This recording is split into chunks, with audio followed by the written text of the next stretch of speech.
जय श्रीराम मित्रांनो, या व्हिडिओमध्ये आपण बनवणार आहे कोल्हापुरी पैलवानांची थंडाई। त्यासाठी आपण कुंड्यामध्ये धने, बडीशेप, खसखस, वेलदोडे हा मसाला बारीक करून घेऊया।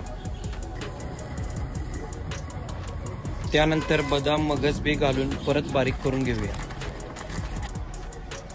बारीक झाल्यानंतर त्यामध्ये पाणी घालून वाटण व्यवस्थित मिक्स करून घेऊया।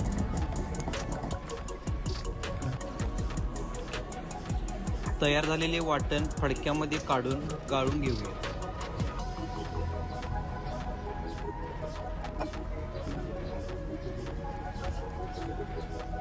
आणि शेवटी गुलाब पाणी व सेंद्रिय गूळ घालून मिक्स करून घेतले। मित्रांनो, तुम्ही पण नक्की ट्राय करा। तुमच्याकडे कुंडा नसेल तर तुम्ही मिक्सरमध्ये बनवू शकता। आणि हा व्हिडिओ तुमच्या मित्रांना शेअर करा।